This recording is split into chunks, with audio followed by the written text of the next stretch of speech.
بیوی غصے پہ کنٹرول نہ کرتے ہوئے اپنے شوہر سے کہنے لگی، اگر تم مرد ہو تو مجھے طلاق دو، ایک سیکنڈ بھی میں تمہارے ساتھ نہیں رہ سکتی۔ اس کا شوہر خاموشی سے اس کی بات کو نظر انداز کرنے کی کوشش کرنے لگا، لیکن بیوی نے پھر کہا، تم مرد نہیں، اگر ہو تو مجھے طلاق دو، طلاق دو۔ حالانکہ اس کی بیوی نیک باز اور اچھی سیرت والی عورت تھی، لیکن یہ سب غصے کی حالت میں اس کی زبان سے نکل رہا تھا، اور اس موقع پر شیطان پوری کوشش میں تھا کہ میاں بیوی کو ایک دوسرے سے الگ کر دے۔ عورت کا غصہ جب اور بڑھا اور کہا، اگر تم مرد ہو تو یہ کرو، وہ کرو، ایسا کرو، ویسا کرو۔ آخرکار بیوی نے کہا، مجھے ابھی فوراً تمہارا جواب چاہیے، تم مجھے اسی وقت جواب دو۔ بالآخر آدمی نے مجبور ہو کر ایک کاغذ پر چند سطریں لکھ کر لفافے کے اندر رکھ کر اس کے ہاتھ میں پکڑائی اور کہا، جاؤ فی امان اللہ۔ یہ وہ دروازہ تھا جس دروازے سے تم میرے ساتھ آئی تھی، اور اب تم اسی دروازے سے تم واپس چلی جاؤ۔ میں ایک مرد ہوں، تم اپنے میکے چلے جاؤ۔ تم نے خود ہی تو کہا تھا کہ تم اگر مرد ہو تو ایسا کر دو، تو میں مرتا، میں نے ایسا کر دیا۔ چنانچہ اس عورت نے اپنا سامان وغیرہ باندھ کر اٹھایا اور اپنے میکے کی طرف چل دیے۔ جب یہ بات لوگوں میں پہنچی تو کسی کو بھی یقین نہیں ہوا، یہ تو اتنے اچھے میاں بیوی تھے، اتنے پیار سے رہنے والے تھے، آخر ہوا کیا؟ ادھر میکے میں بیوی کے دن جیسے گزر رہے تھے، آہستہ آہستہ اس کا دل وہاں گھٹنے لگا، اسے تنہائی ستانے لگی۔ تو ایک دن اس نے شوہر کو فون کیا اور رونے لگی اور کہا، تم میرا سب کچھ ہو، تم مجھے عزیز ہو، تم میری جان ہو، میری روح ہو، میری زندگی ہو، میری آسائش ہو، میری راحت ہو۔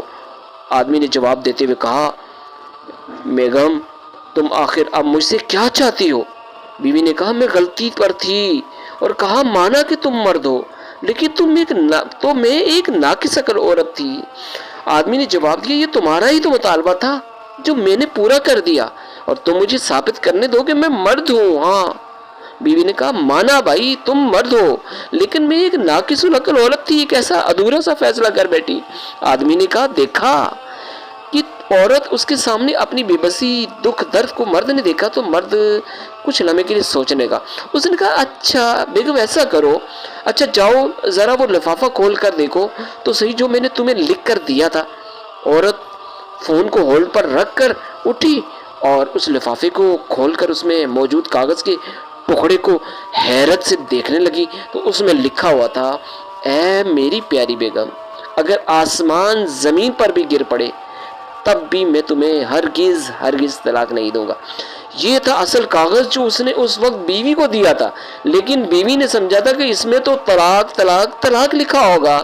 جبکہ بیوی نے کاغذ پر پڑھا تو رونے لگی اور روتے ہوئے کہا، اے میرے سرتاج، آپ تو مردوں کے بھی مرد نکلے۔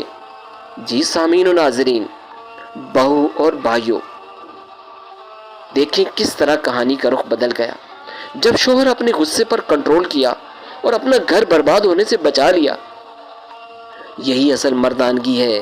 جو لڑکی زبان دراز ہوتی ہے اس کو طلاق ہوتی ہے، اور جو لڑکی بہت زیادہ ضدی ہوتی ہے اس کو بھی طلاق ہوتی ہے، اور جو لڑکی ہر بات گھر والوں سے ٹیوشن لیتی ہے، یعنی اپنے میکے سے ٹیوشن لیتی ہے، اس کو طلاق کی ڈگری ضرور ملتی ہے۔ اور جو لڑکی دوسرے لوگوں کی باتوں میں آ جاتی ہے اور وہ اپنا گھر خراب کر لیتی ہے، گھر کو برباد کرنا اور آباد کرنا لڑکی کے ہاتھ میں ہے۔ جی ہاں، سمجھدار لڑکی تو وہ ہوتی ہے جو میکے کی باتیں سسرال میں نہ کرے اور سسرال کی باتیں میکے میں نہ کرے۔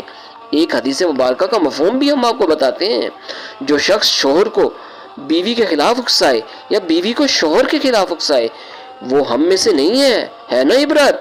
ایک اور حدیث سن لیجئے جس کا مفہوم کچھ ایسا ہے، میاں اور بیوی ایک دوسرے کا لباس ہیں، اور جس طرح سے لباس ہمیں چھپاتا ہے اسی طرح سے شوہر کو چاہیے کہ وہ بیوی کی برائیاں دوسروں سے نہ کرے، اور بیوی کو چاہیے کہ وہ شوہر کی برائیاں دوسروں سے نہ کرے۔ شیطان کو سب سے زیادہ خوشی اس بات پر ہوئی ہے جب میاں بیوی کا آپس میں لڑائی جھگڑا ہوتا ہے۔ کاش یہ بات ہماری بہن بیٹیوں سب کو سمجھ میں آ جائے۔